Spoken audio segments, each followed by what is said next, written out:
Hey everybody, it's Wednesday, and so we're bringing you another episode of Walk-Ins Welcome, the podcast all about helping patient care companies triple their revenue through digital marketing services and exceptional patient experience. What is up, Michael Ray? Man, you know what? I'm happy to celebrate something here. Let's go. Pick up what's on your table. Oh, snap. What is that? Is that a book? That is a book that we have just launched. It is just now coming out, and you can get it now. If you guys watch on YouTube, there's something in the background of our recording right now. We're going to leave it up for a couple of episodes, actually, just to kind of remind people about it. But no, we have a book. That's right. And it's just have a name just like our podcast. Yep. Patient volume through digital marketing. It is how to triple your patient volume. And it's our playbook, Michael. This is like the exact thing that we do for our urgent cares, our patient care businesses, our chiropractors, all of them. This is what we do to help them get more patients through the door and tripling their revenue. It's one of those things, like, you ever read those business self-help books, like, if you actually did the things that said it would make a difference in your business, that's exactly what this is. If you actually did the things that this book says, you wouldn't need us. Right. But the reality is, when you're like halfway through, you're like, oh, God, I don't have time for this. Well, I want to encourage you to get in there, dig in, get the information. If you go to Amazon Kindle and you just search Walk-Ins Welcome, you'll see the book pop up. Yep. Or you can scan this code right behind us anytime during this podcast. I'll move out of the way. All right, there it is. Scan. Right? So scan that. It'll take you to a landing page that'll allow you to get access to that. But we're not here to pitch books today. We're here to talk to you about the patient power move. Y'all, this is going to change your business if you'll do it. And I don't know why after like 69, 70 episodes, Michael, we're just now talking about this, but it is huge even in our own business, but also for our patient care. I think this episode could be just as impactful as the front desk. Absolutely. Just because these are both proactive things that make all the difference. So if there's an episode, How to Train Your Front Desk, please go back and listen to it if you haven't. It is very impactful. It is our most listened to episode. We even have a dedicated chapter in that book about it, essentially, because it's so important. But the reality is, on the front desk, it's that entire process of, making sure there's a good experience from the very beginning. And, they kind of dictate a little bit of how well the new patients, are treated. The power move is basically you've done the treatment, and now you're looking for follow-up, because follow-up, there's fortune in the follow-up. Yes, there is. And in this particular situation, if you have patience, it's all there, because it's one thing to get them in. That took a lot of effort. Doesn't take near as much effort to have them to come back, but it's very specific effort that has to be done. It's so much easier to keep a client than it is to get a new one. Every to keep single a time. patient than to get a new patient. And here's the move. Are you ready for it? Yep. You ready for it, Michael Ray? Let's do it. Always book a meeting from a meeting. Always book an appointment from an appointment. Oh, not sometimes. Always. Not occasionally.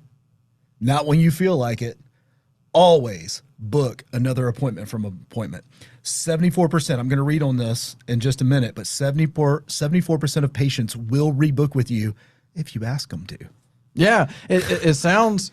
That's a ridiculous number. It sounds just, I don't say simple. It's too good to be true, but it's true. But it's one of those things where it's you have to make it second nature. That's like right. When you go to Chick-fil-A, my pleasure. Like, that's built into their culture. You can't get away from it. Right. Inside the culture of your business, you have, when can we set our next appointment? All right, not when, but this is our next appointment. Well, I will go through some phrasing with you guys to kind of give you some framing around it. But and I did it for more than just urgent cares this time. I ran the gamut on patient care businesses that this will work for.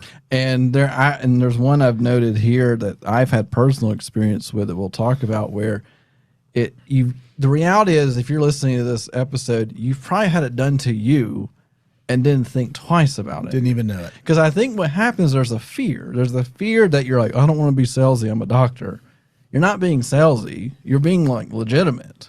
But the reality, because here's the thing, I would say in general, 9 times out of 10, a treatment's not a one and done thing. Never. It's more of you have a diagnosis, let's do some treatment, now let's have follow up. I really am trying to think, Michael, like, what kind of anything doesn't require a follow-up? Even my dentist books it out 6 months from now. Yeah. I mean, I guess maybe maybe you have a common cold. You know, that's about as far as I can. And go. we're going to talk about that too. Yeah, but even that's like, there's some, like, I even heard just a horrific story the other day of something in UK where the doctor, so that's really bad thing of tonsillitis, here's some medicine, didn't follow up, and the kid died. And it's just one of those, like, oh wow, there's a real problem there. But all that being said, like, there is follow up, there always is.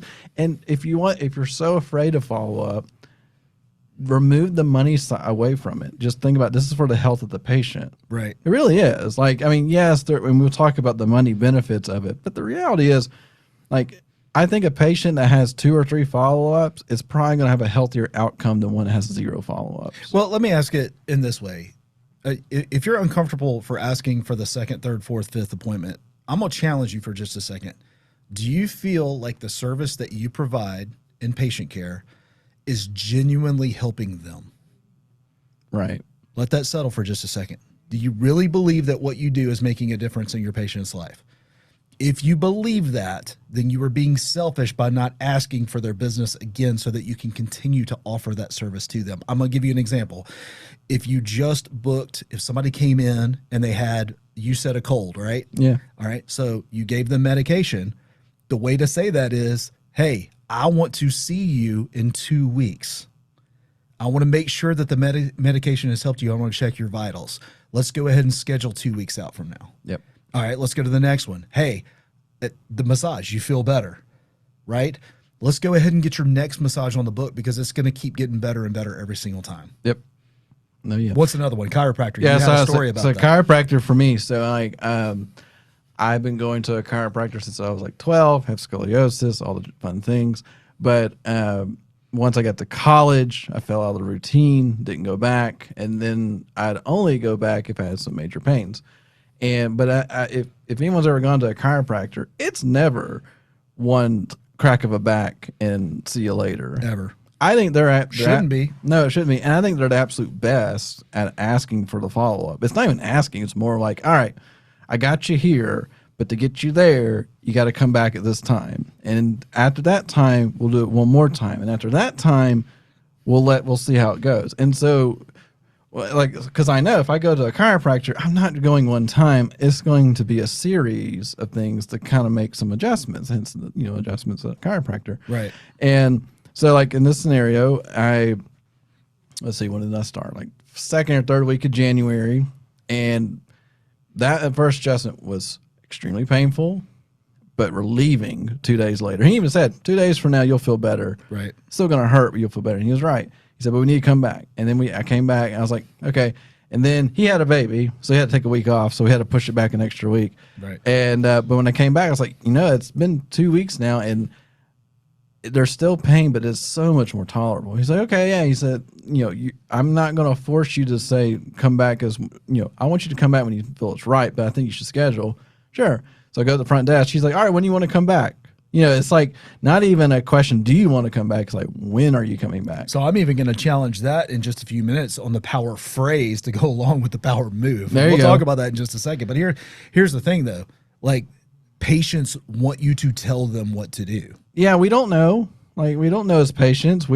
And you have to do it with confidence. Like, you can't just say, do you want to come back? Like, if you do it with just like a question mark, it doesn't work. I don't even like, when do you want to come back? That's still a little too vague for me, right? So we just told you, always book a meeting from a meeting, but here's how you do it. You insert your industry. I want to see you in X amount of time for X reason. Let's go ahead and get that scheduled. What works best for you? I can see you on time A or time B. That last piece is so important. Give them 2 options so that they can't tell you no. Don't leave it open because they don't have a clue. Yeah, so I've learned, so that's the patient world. Like, from like a professional selling world, if you want an appointment with someone, you don't say, can you meet next week? You say, can you meet next week at Tuesday at 10 a.m. or Wednesday at 2 p.m.? You give them a morning option and an afternoon option. Absolutely. And what does that do? It forces them to look at they can still tell you no, but it forces them to look at their calendar. And if they say, well, I have time actually, and then they'll accept it. So it's that, like, it sounds so obvious, but it's so hard for people to do it.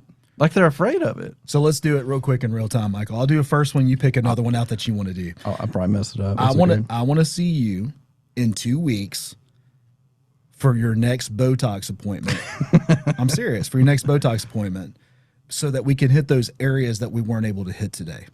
Let's go ahead and get that scheduled out for you. What works best from you 2 weeks from now? I can see you on Tuesday at 10 a.m. or I can see you Thursday at 2 p.m. What's best for you, Michael? And then I would literally open my phone, scroll, like, Thursday. Thursday makes sense. Yeah. What you want to do, why you want to do it, call to action, and then pick 2 options. Go. Pick another one. So Let's go through the exercise. Nick, I want to see you in 6 months. Okay. To see how your teeth are doing. Okay, perfect. There was some extra plaque today that we weren't used to. Calling me out, man. I like that. There you go.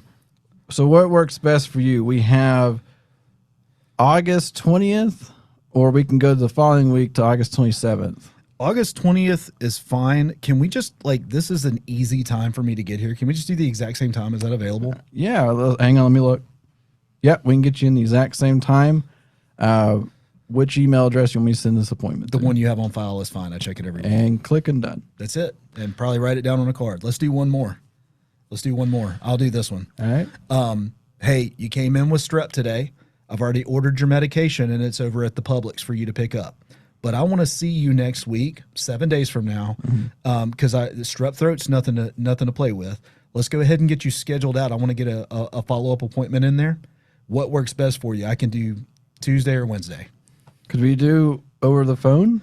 You know what? We have a telehealth option. As long as I can put eyes on you and make sure that you're doing good and ask you some questions, I'm good with that. Let's go ahead and schedule that. Here we go. Okay. Right? So the point is I really believe that I need to see them again. That's important. If you don't believe you need to see them again, Then don't do it. then don't do it. Yeah, don't. That is a money grab. Right. If you're like, I just want you to come back and get your copay. Like, if that's your mindset, yeah, just quit listening to us. That's right. We're not here to talk to you. Yeah. No, I mean, I will tell you this, Michael. If I really believe that there is a patient care company that I can help because we've done a discovery meeting, at the end of that 15-minute discovery call, if I can help you, because I don't always say that I can. You may have everything working great, but let's just say I'm talking to XYZ Urgent Care. Hey, man, everything lines up for us to be able to help you grow your business based on the data that I have in front of me. We really need to do a kickoff meeting on this. I can do it on this day or this day when my team's available. Which one works best for you?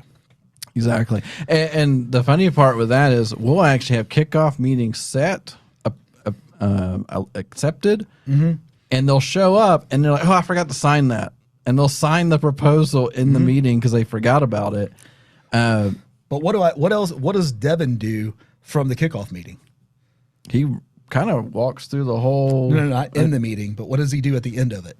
Oh, he sets his next... Sets the next appointment. Because here's the thing. If you are standing in front of someone, you're way more likely to get an appointment than sending them an email later or a text later or even try to call them because they'll never answer. So you leave a voicemail, which you can't leave much detail on, and they'll never call you back. Or they say, I never got it because I don't check.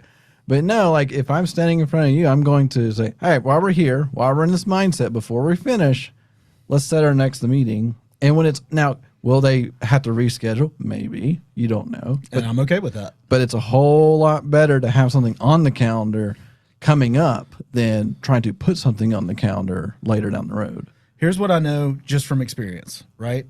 If I book a meeting from a meeting, the data shows 74% of the time people are going to show up to that meeting. Or at least reschedule and show up to the next one, right? Yeah. If I don't ask for another appointment, well over 90% of the time in my world, I never see that person again, ever. Yeah. Ever. Yeah. I never see them again. If I don't book something in the calendar to follow up, to have another meeting, to have another discussion, they're as good as gone. Yeah. I'll see them maybe 90, 120 days out if they remember who I am. Yeah. And, right? and I've always find that if you don't make that effort to get the appointment on the books, it's like 10 times harder. That's right. To get something else put on. Even if it's exact, even if they even said, yeah, Tuesdays on 10 o'clock is my best time ever. But if you don't book it right then and you wait till like Monday to try, hey, you can come up tomorrow. Like, no, they're not. Like, it's not going to happen.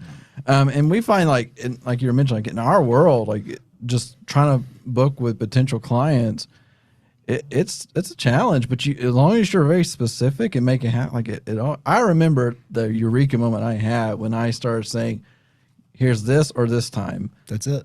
After that, I never had one. If they were willing, and that's the thing too. That's the litmus test. If they're saying, I don't know, They're not your customer they anymore. don't. They're done. Yep. And then you can even say like, I feel like you don't think you need this follow-up appointment. I'm not going to force it on you, but here's why I think we should. But ultimately, you're the patient. You can do what you want. That's right. And like from our standpoint, if somebody's like, I don't know if I want to book, the next one. So it sounds like you have some issues. Like, is it the price or is it this? And they may not tell you. But at that point, you're like, I don't know if I want you anymore anyway, because you aren't bought into it. Yeah, you don't want to be served. Yeah. Well, I went online and I did some research today for our podcast. And what I was fascinated by is a study that was done over a 3-year period of time. And I'm just going to read it so that it doesn't sound like I'm making it up. Big numbers. Patient reappointments were completed. Reappointments means reschedules, or follow-up appointments, right? Patient reappointments were completed using the pre-scheduled appointment procedure. 74% of patients rebooked or booked a follow-up. 74%. That's 3 out of 4 people. 74%. The difference between completed and pending appointments minus the no-shows, 163 patients per quarter, or 652 patients per year. Take what you're doing now, add 652 follow-up appointments that have the copays or that have payments or whatever. 652 that you didn't have to work for again, just by asking them to reschedule with you.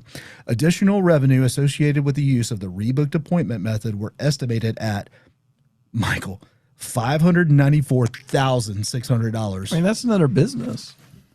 I mean, right? How else can I make this case for you? I mean, like that's 5-10 staff people. I'm just telling you, that is no joke. That's nothing to play with. That's the difference between a bad year and a great year. That's right. So that. All right, here's what we know for sure. Most operating urgent cares make somewhere between 1.2 and 1.5.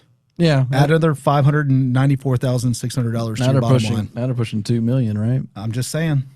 That's game-changing money. Look, that's what I have for our meeting today. The patient power move is to always book a meeting from a meeting. Yep, and it takes one phrase, one sentence. So there's our encouragement to you guys. What is your sentence? Send it to us. Email us, hello@pationtcaremarketpros.com. Comment about it. Like, this is my power move sentence. I guarantee you, if you believe in it, not just make it up and say, this is what we use. But if you believe in it, you train it, and your entire staff can breathe it, then you'll see an increase. Man, I hope y'all incorporate this into your everyday practice.